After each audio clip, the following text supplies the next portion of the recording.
We never use the gavel, so I thought I'd take advantage of it since I'm running the meeting tonight. Being that it is now 6 o'clock, we're going to go ahead and call the Coos Bay City Council URA joint work session to order. I do want to let everyone know that we do have Mayor Benetti's online, and we also have a few councilors online. I think Jacob and Troy and Carmen and Sarah will not be able to join us this evening. With that said, let's go ahead and go to the first item on the agenda, which is public comment. Do we have any public comment this evening? No public comment. Okay. The second item on the agenda, and I think probably the reason we have such a big audience this evening, which I'm very excited to learn about, is Risha. So Risha, please join us to talk about the Water Quality Division update. Okay. Christine showed me how to do this, and it was super easy, so let's make sure that it's still it. I know.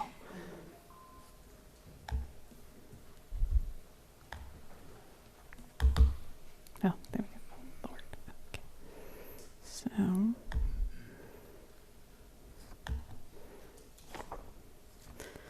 Alrighty. So to be completely honest, I'm going to take about 15 minutes instead of 10. My allotted 10 that I was given. Real quick, I just want to do a demonstration of wipes versus toilet paper. So these wipes have been in here for the last 4 weeks, and they'll never, ever dissolve. And then we have this lovely toilet paper that we'll put in some water and just quickly show you how easy it does dissolve, like almost instantly. So that's a big deal for us. So the wipes never dissolve and the toilet paper does. So that's kind of a common theme throughout, you might see. Sure.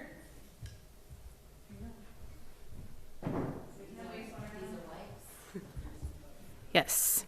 I also wanted to share a little story from our last storm event. So bear with me.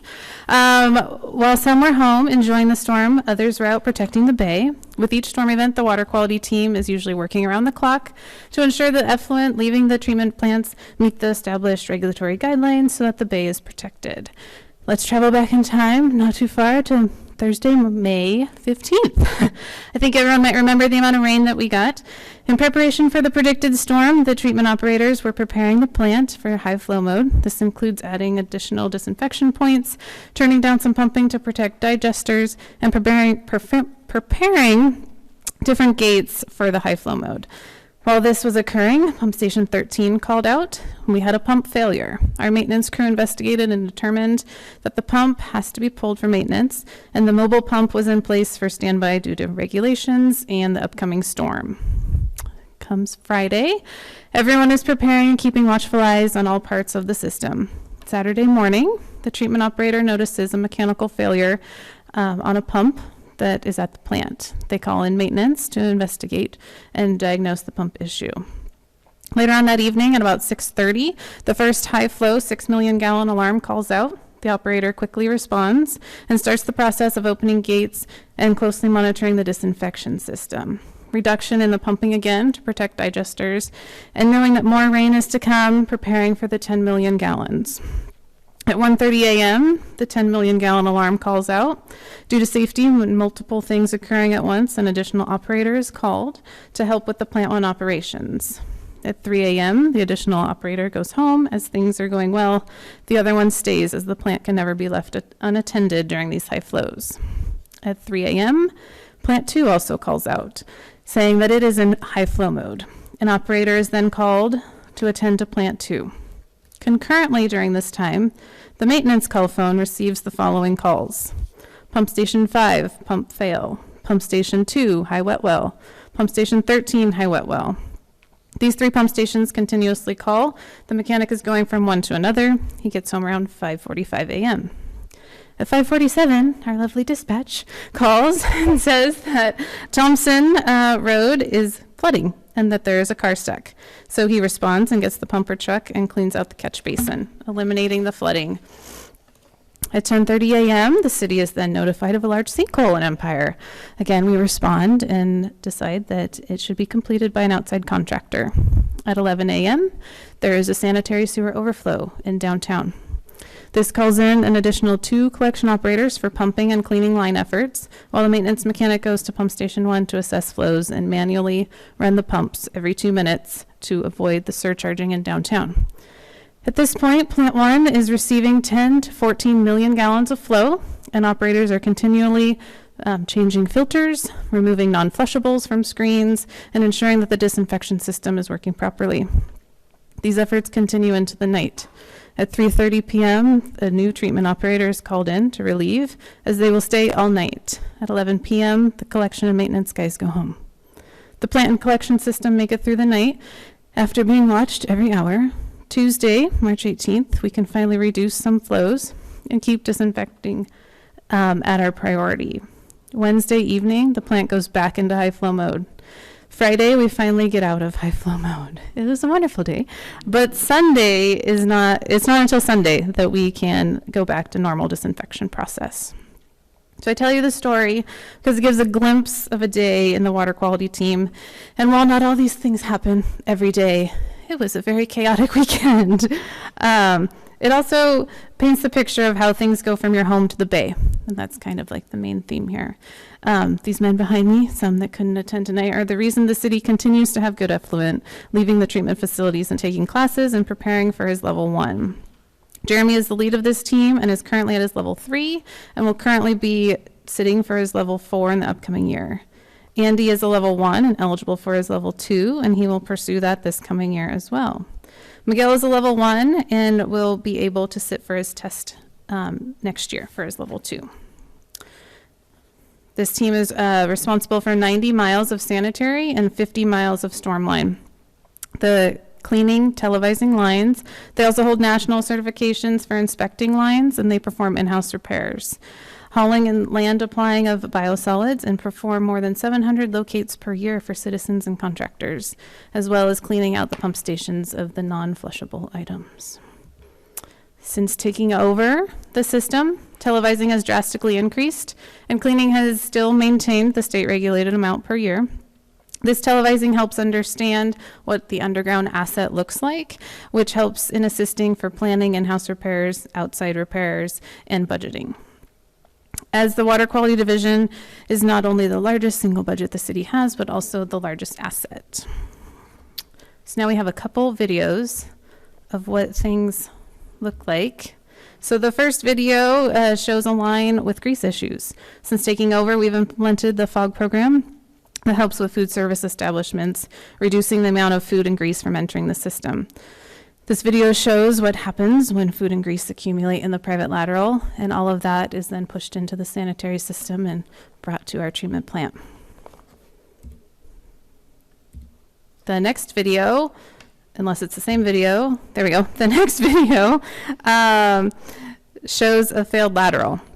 The collection team goes out there and investigates sinkholes to see if it is a lateral or a mainline failure.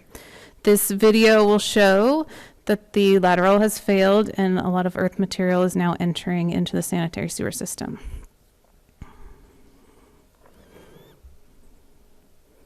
And I will say, they do this all up at like a little remote control thing. So, and so it's kind of impressive how much they can get done. This collection crew has big plans for repairs this upcoming year, and it's exciting to watch them perform and see the benefits that the city will have. Now, let's see if this works. Okay, moving right along to the maintenance guys. Hopefully they can all raise their hands. So starting, oh, good. So starting from the left, Tristan is a maintenance mechanic that has been with the city for over 3 years. He's also decided to sit for his level 1 collection test next year, and we are fully in support of that.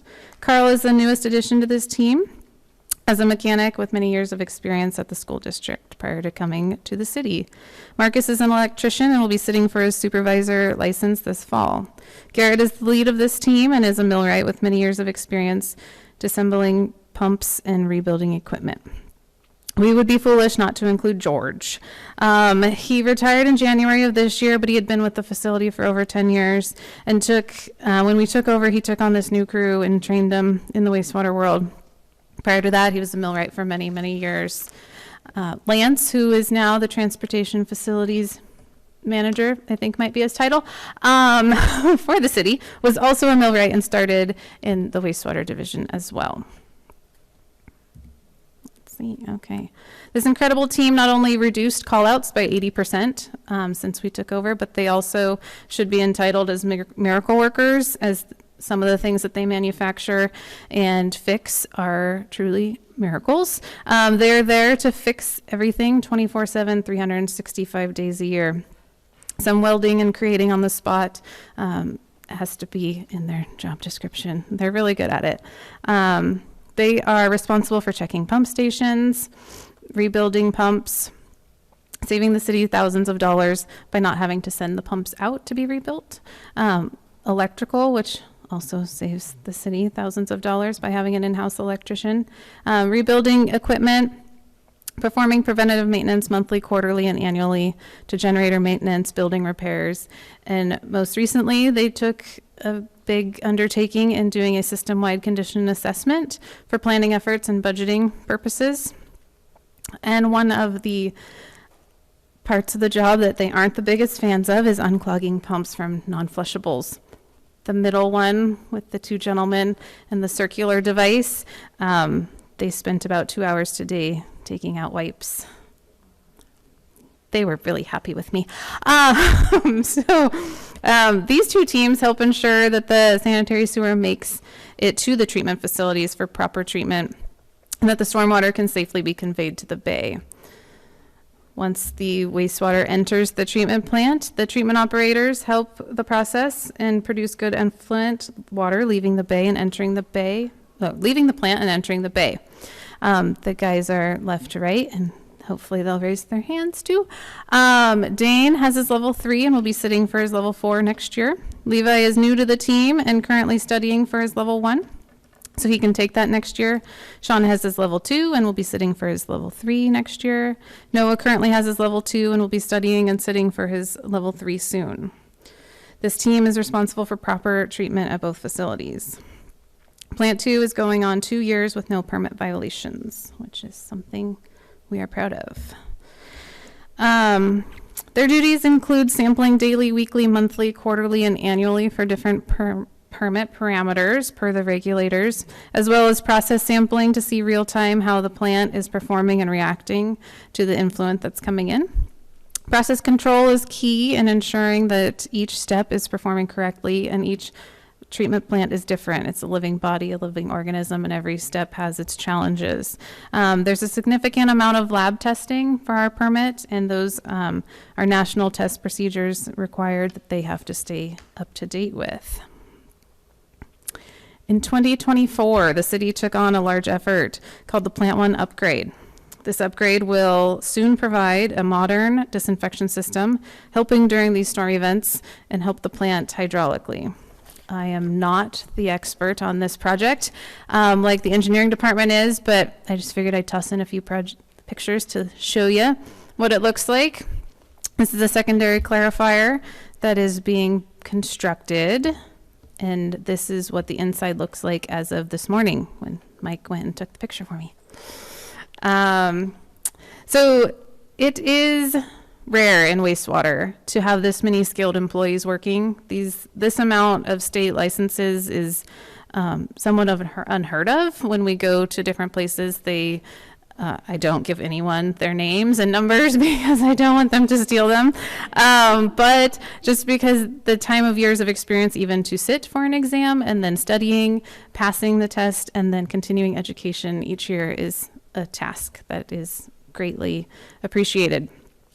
Mike and myself run this great team of individuals, and we can definitely say that we're proud of them and the way they come together and truly care about the system we're put in charge of. There is one more person who might not be the happiest that I'm singling her out, and she couldn't attend tonight, but it's Paula, and she holds the ship together. This is your water quality team. They do an outstanding job day in and day out, as does all city personnel, but we think we're the best. So just throwing that in there. Every day is an opportunity for learning, so now I'm just going to give you some public education material that we do share with lots of people to try to help them learn. This is your guys, I didn't hit the slide. So this is something just to think about, what not to flush. There's a long list of things not to flush. Poop, pee, and toilet paper is all you should flush. We find all kinds of wonderful things. This is another one, just not to put grease down the drain or any food in particular. Some people think, oh, I don't pour the bacon grease down. Well, there's lots of food that can coagulate and be bad as well. We also toss in there flushable wipes. We try to do that. Here, the storm system is not treated before it goes to the bay. So we like to remind everyone that if there's oil or dog poop, that goes straight to the bay. There's some more things of how not to clog sewer lines and storm lines, just as a reminder of, hey, try not to do this because it'd be great. And then our lovely wipes. There are multiple places in town, the hospital and other medical facilities. We print these out for them so they can hang them in their bathrooms because there are lots of wipes that enter the system there.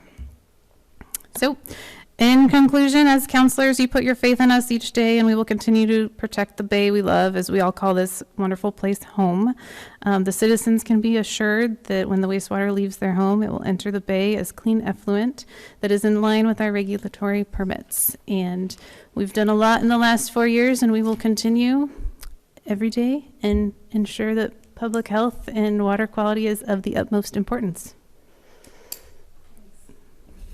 Thank you for that. Can I have all of you stand up? We want to acknowledge you.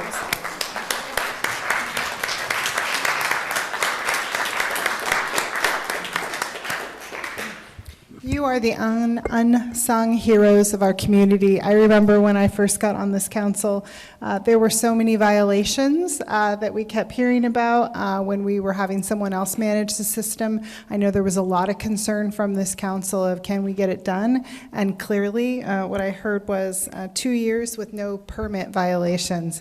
I think it's a team of 5 that manages 140 miles of stormwater and sanitary sewer system. Wow. Call-outs have been reduced by 80%. You are a small but mighty team, so I just want to take this moment for me.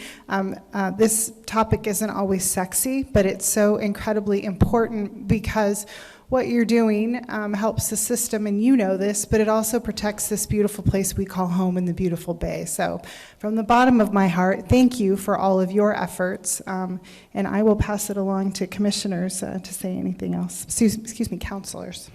Well, I would just add to that 20 plates. I know that we hear about those plates in the streets, and you've removed a lot of them and are constantly having to deal with other little things, and just really appreciate this presentation tonight. I think it's important to highlight this.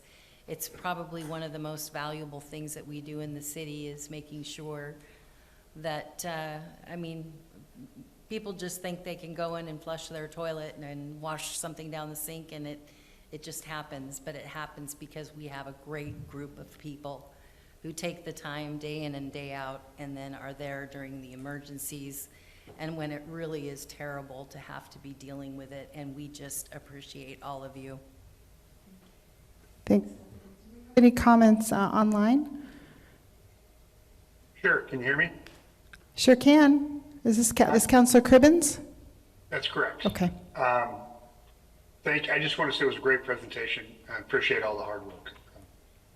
It really is a thankless job, but we couldn't do anything without that. So thank you very much for your hard work. Great. Anything else for Mayor Benetti or Jacob? Well, I just want to say the same thing. I mean, this group has been fantastic since they've taken this over. We haven't had the violations, and it's been a great operation. And so I am so pleased that we, as a council, decided to move forward in this direction. So congratulate to all of you. I can't see you in person, but I need to come down there and visit. So thank you so much for everything you do. Yeah, Councilor Niebergall here. I'll echo what the other folks have said and say that I definitely want to pop by sometime and get a tour. So I'll reach out, and it sounds like there's a whole bunch of people there, but I can't see everybody. So wish we could be there. Yeah, they're not moving.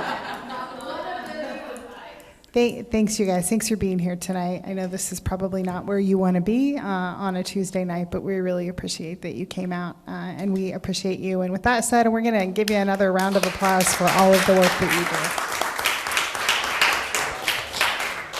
do. Okay, the next item on the agenda is discussion of the downtown URA parking lots. Jennifer. Okay, how do you follow that? I'll try. So just some background. In 2023, the URA decided to resurface and restripe the 16 downtown parking lots. The agency planned to allow 5 years to complete this work. So staff created a 5-year projection spreadsheet and prioritized each parking lot. So attached to this staff report is an exhibit of the downtown parking lots and the budget and prioritization spreadsheet. And there we go. There's the exhibit. Thank you, Christine. Starting with fiscal year ending 2023, $50,000 has been budgeted for this effort, and we've continued every year since. To date, 10 out of the 16 downtown parking lots have been sealed and restriped. So why are we discussing this topic? Well, we need to talk about the remaining 6 lots. So parking lot 10 is located at the southeast intersection of Commercial Avenue and North 2nd Street. This parking lot is not a candidate for resealing and restriping and will need to be reconstructed due to subgrade failure and water intrusion. Staff has drafted 60% design plans for the reconstruction of this lot. The design complies with current planning requirements, ADA and lighting requirements, and will include a trash enclosure. The current construction estimate for this parking lot is approximately $200,000. So there's probably many options, but staff's identified 3 that for council to consider. One option, in moving forward, one option is that staff could finish the reseal and restriping of the remaining 5 parking lots, and that will cost approximately $36,500, and then defer the construction of Lot 10 to a later date when the funds can be secured. Another option is to not perform any parking lot rehab for 3 to 4 years to save enough money to complete the parking lot construction for number 10, and that probably will be around budget cycle 28 or 29, and then perform the remaining 5 parking lots after that time. And then a third option is to allocate additional funding to move forward with the completion of the reseal and restriping of the downtown 5 lots, as well as fund the reconstruction of parking lot 10 here in this next fiscal year. So staff is seeking guidance from the agency on how to proceed. And what is the recommendation of staff? You know what, I'm going to have to defer to the people that know the money side, because I think that's what's going to drive this. And what is the recommendation of Melissa? There is funding available if you wanted to proceed with the project. There is the 190, about 200K? Correct. For it, okay.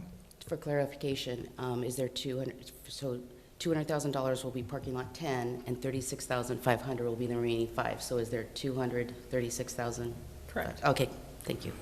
And with that said, would that deplete that fund? What would be remaining in that fund? No, No. actually, we'll be sitting okay to carry over for the next fiscal year.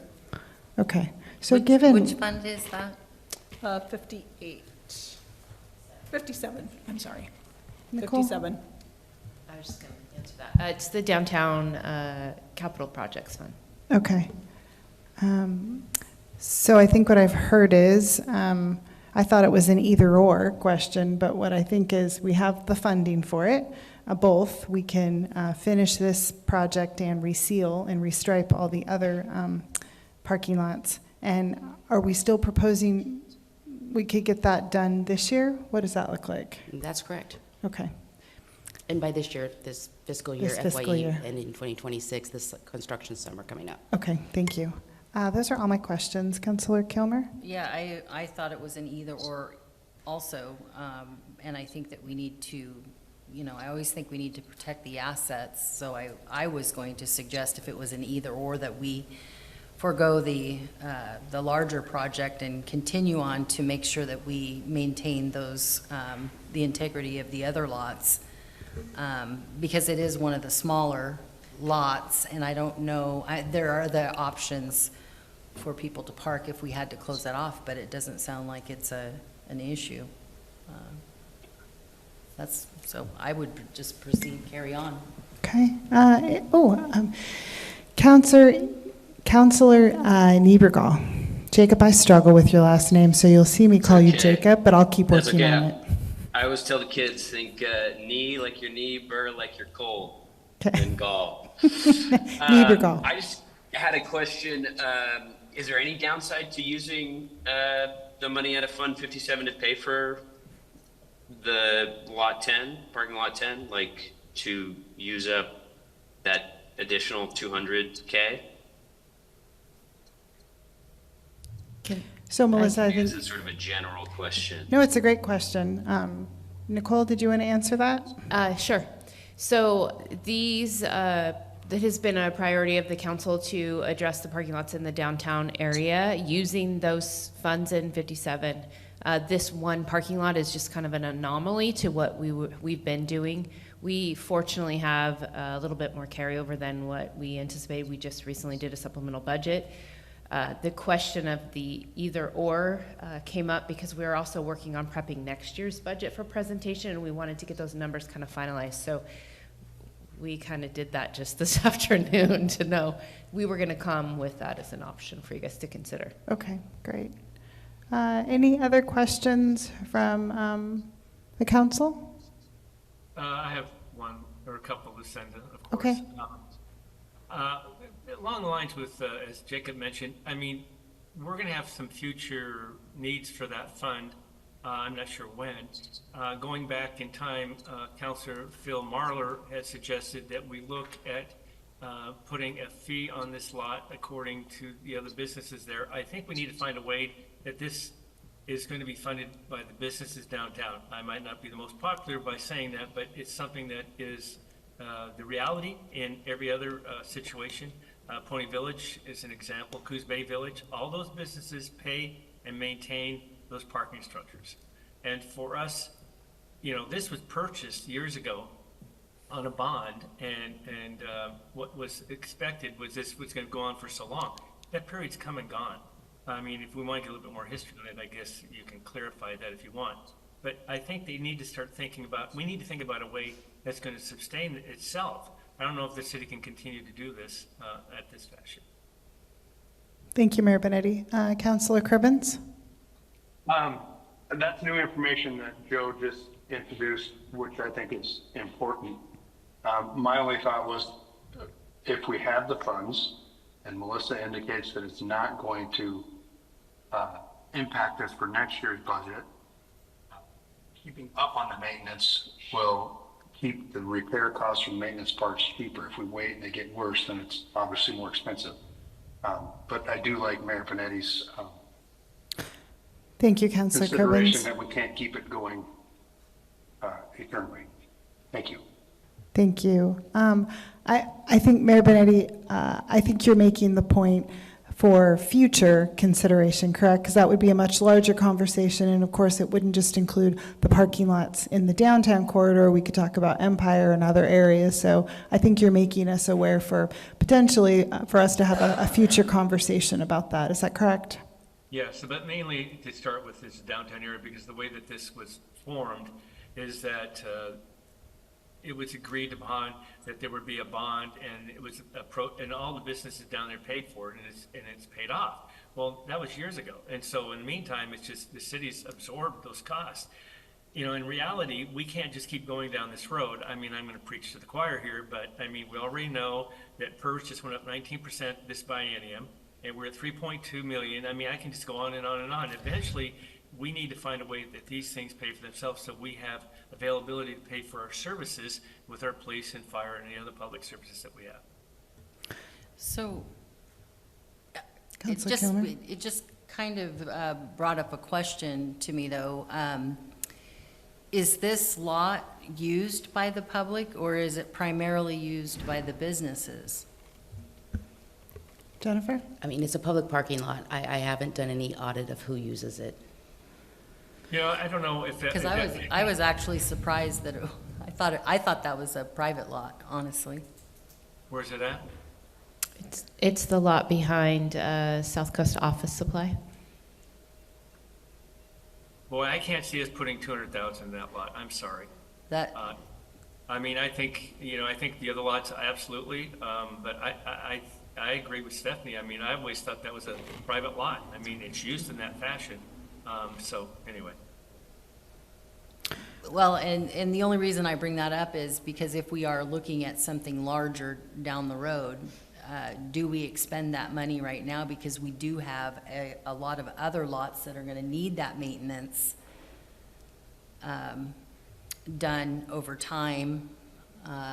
Maybe even in the lot across the street, which is heavily used by citizens who frequent businesses down there. Councillor Niebergall, do you have any additional questions? I see your hand is still raised. Or comments? Yeah, I do have another question. I'm curious how long that particular lot, parking lot 10, can be, for lack of a better term, like safe for the public to park at without doing maintenance. I mean, we can put Band-Aids on it, and that's what we've done, but they're constant, and we just keep allocating funds for those Band-Aids that don't last long.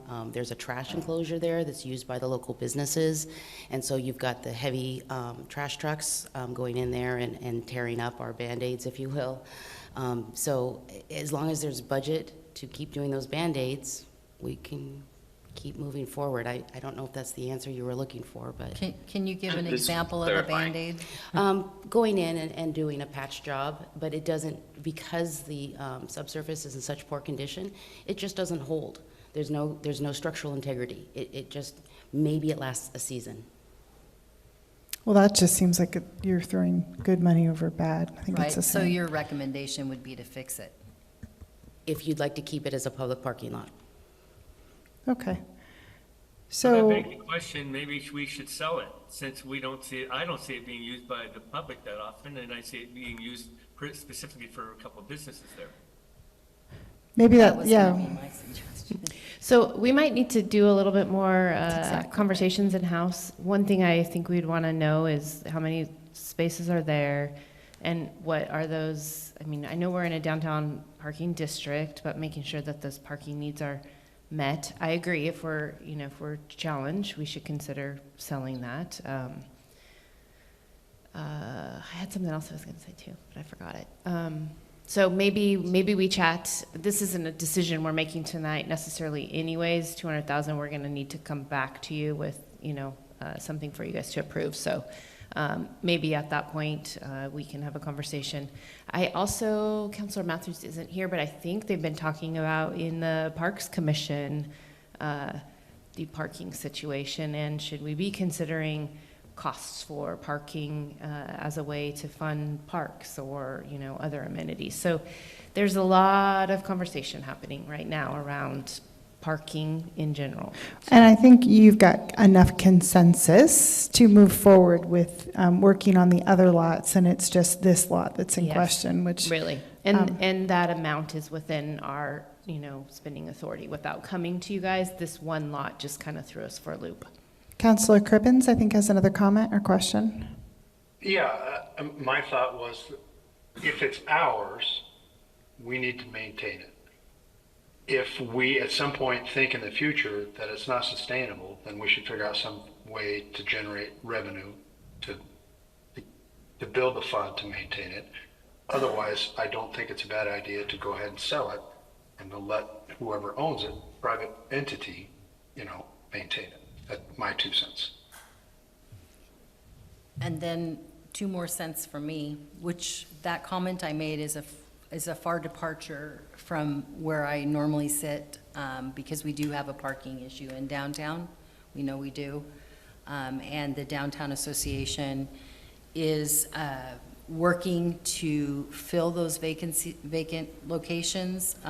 So it is while I say that, at the same time, we do have to have parking for merchants, and we do have to have parking available for people who want to visit those merchants. So their goal is to create economic vitality in that downtown area and fill some of those vacancies, create some housing, upper level housing.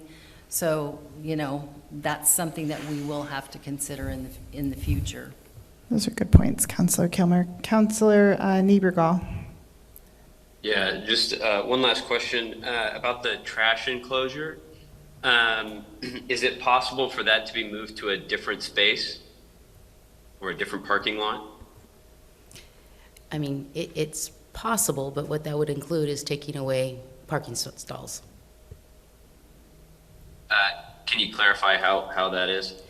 Because I'm going to have to put it somewhere on another parking lot, and so most likely we're going to have to remove some parking stalls to accommodate the space that those trash enclosures will take up. Okay. Thank you. Great question, Jacob. Thank you. If there is no further discussion on this matter, I think we've given staff, I know we're not making decisions, but enough of consensus to move forward and then bring back more information on the 10th Street lot. Yes. Okay, great. Final item on the agenda this evening is the discussion regarding amendments to the Coos Bay Municipal Code, Chapter 8.45, Camping Regulations. Yes, thank you. The camping regulations were put in place in 2021 following the passage of House Bill 2006, and what we all know that as is our time, place, and manner. It extends beyond just, you know, the traditional sense and speaks to many other things, but that is how we've regulated the use of public spaces for camping. Recently, we've had some discussions internally about a couple of locations throughout the city that are a little more challenging, either in their usage or in ensuring appropriate usage. So we started looking at initially how these areas were selected and understanding that that selection was based upon the zoning, and then also the corridors where traffic was higher, so removing from there. So Nicole, I don't mean to interrupt. Can we put the map up at this time? So, yeah. Thank you. So kind of knowing that's our standard, that's what we've been operating under since that point in time. And since that time, we now have identified a few areas that we'd like to revisit. The first one that came to our attention is a section of, I'm going to always say this wrong, I don't know if it's Ackerman or Ackerman, but okay, Ackerman. It has some change in zoning on that street, and so you'll see that a portion of it is green. On this map, red is where you cannot do camping, and the green is allowable spaces. And you can see on that top right corner, that short portion is green. That means that's allowable for camping. However, this line that's in the middle of there then starts where the place where you cannot camp. And that's kind of challenging for enforcement, and it's challenging for the folks who are trying to find a space that's within regulation. So we are asking contemplation of taking Ackerman off of that entirely, removing that green section. There are still other areas there in the Empire area which are allowable. The other two areas that we are looking at are in East Side. And these came up actually as a question from a citizen in East Side, specifically to the larger map that's on, well, I guess the right side. I said the right side before, but I'm going to amend that. Nicole, is that currently, this map right here is what stands today, correct? That is what it stands today. So you'll see kind of the full green, like 5 blocks, a little over 5 blocks there identified. That is 6th Avenue as you're coming in there to East Side, and then up to D Street, and then those kind of adjacent blocks. And the question came because those adjacent blocks are, they're zoned, allowing camping there based on that zone, but majority is residential. We don't allow camping in residential areas throughout the city. So that's the reason we kind of started the conversation in East Side, and that's the same on the other side of 6th Avenue. So we would be coming to you to request modification of that area to just be that T, essentially, up 6th and D Street, and removing those other side blocks where you have mostly residential housing. And then the last little section there in East Side is at the end of Bessie. It's a waterfront section, and also adjacent to a trailer park, I believe, is down there. And so it also has that feeling of it's a residential area as well, and along the bay is probably also not the best choice. So that would still leave 6th Avenue and D. We are still, meeting that reasonable time, place, and manner. We're giving a space for folks who are in the East Side area. If they have a place they need to camp, we're still acknowledging there's places there in East Side. So. Thank you, Nicole. If the question I had is, would we still be in compliance, so to speak, if we got rid of D Street? Because we do have some residential homes on D Street, is that correct? There are a few along the eastern side. There's more going that way but then you're going to head to the school the other side. So you could remove that. I mean, I guess what I would say for East Side, and Chief, you can, Chapner, you can fill in, but because East Side is somewhat removed from the services folks are going to want to be connected to, I don't know that we have a lot of challenges in East Side in relation to the camping ordinance. So, Chief, can you weigh in on that? Yeah, I think that's correct. East Side does not have the impact some of our other areas within our city has. If you look at 6th and D, those are the main thoroughfares in and out of East Side. So yes, there are some residential connected to D Street, and there's some residential even on 6th, but it's less, and that is kind of the main thoroughfare in and out of East Side. But I mean, removing D, I don't think it's going to greatly impact. If we saw a large accumulation of folks and limited space because you remove D, we could always revisit the ordinance again. It's a live document, so we can kind of revisit it at times. So what I heard is you'd be okay with just 6th Street, and if it became a problem, we could reconsider D Street. Yeah, I think that would be reasonable. I think that's the thing that we always have to kind of compare. Are we being reasonable? Are we restricting too much public space? And I think we would be all right. Again, if we started seeing a large impact, we may need to revisit that, but I think we'd be all right. Okay, thank you, Chief. Councilor Kilmer? Is there any place to even park on those roads? Not really. I mean, there's D Street there. It's not that wide, and it's not improved. Like, honestly, I think from F Street to D Street on 6th Avenue, you shouldn't allow parking. So this is Camping. more than just parking, though. This I mean- could be like tent, camp, any of that. But Yeah. doesn't the private property runs right up to the right-of-way?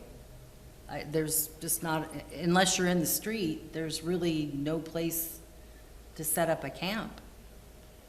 Yeah. I just think that whole area is kind of a dangerous place to allow camping in the first place. Yeah, it is a tough, that's a tough section of the city to figure out where the best place is.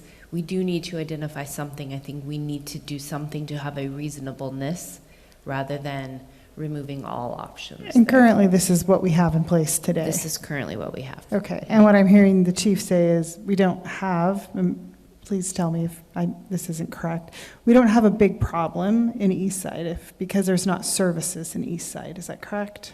That is correct. And I think the other thing is you're just talking about public spaces. So if it is private property, there's already restrictions in place, and that property owner can enforce.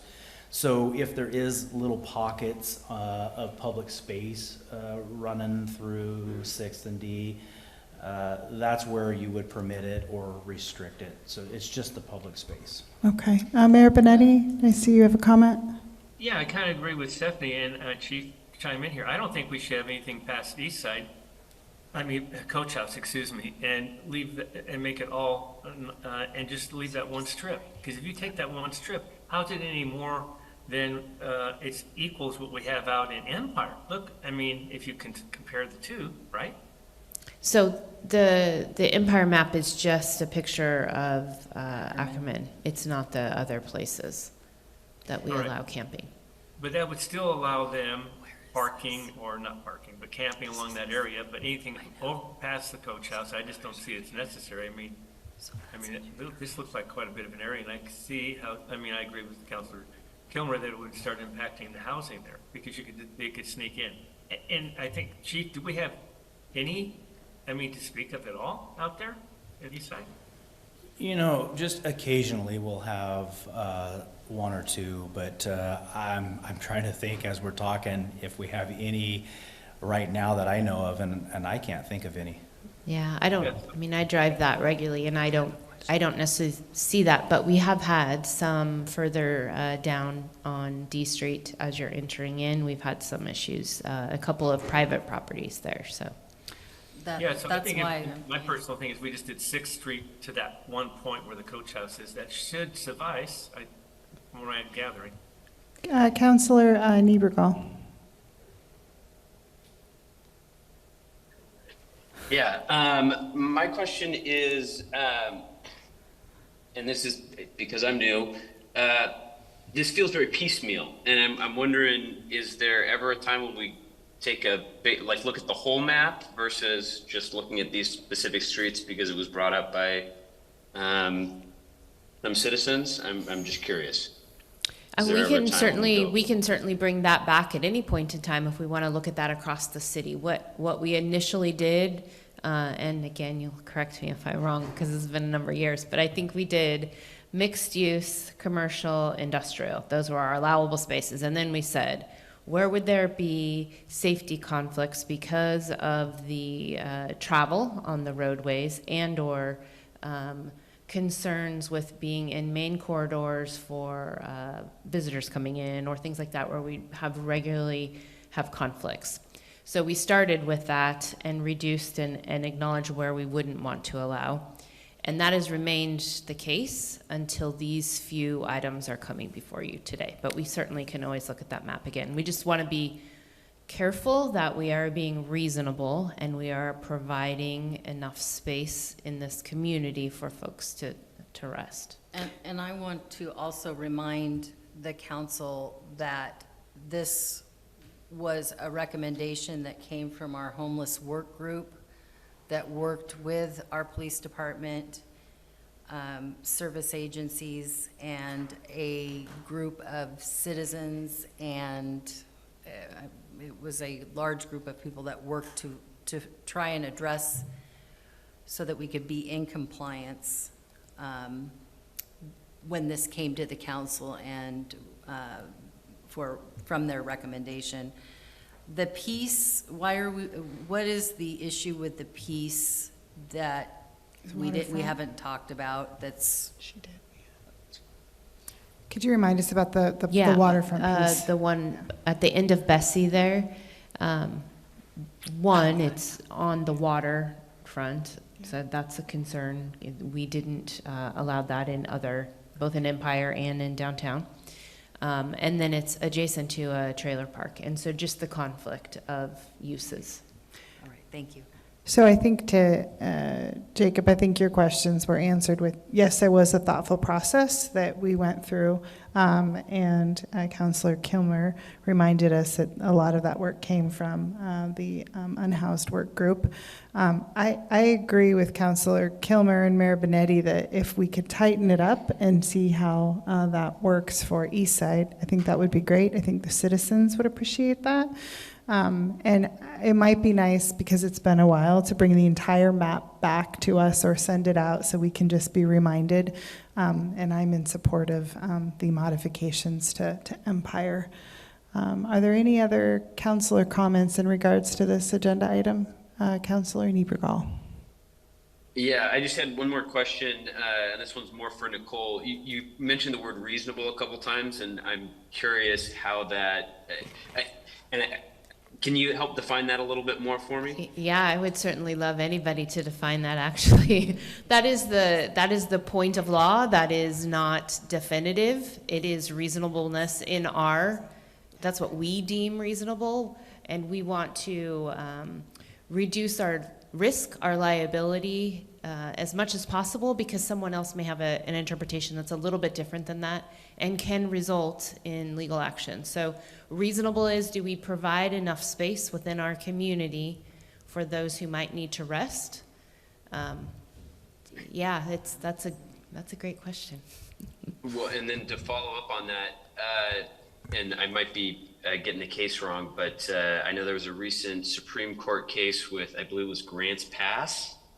And does that change the definition of reasonable? We would love that to have made a difference. However, between the time that Martin v. Boise was tried and results from that, and while the Grants Pass case was walking forward to the Supreme case, the state of Oregon implemented laws under this House bill that said we shall here within Oregon. And so that Supreme Court decision doesn't take those Oregon laws off the books. Okay. Mayor Benetti, I see you're off speaker. Did you have another comment?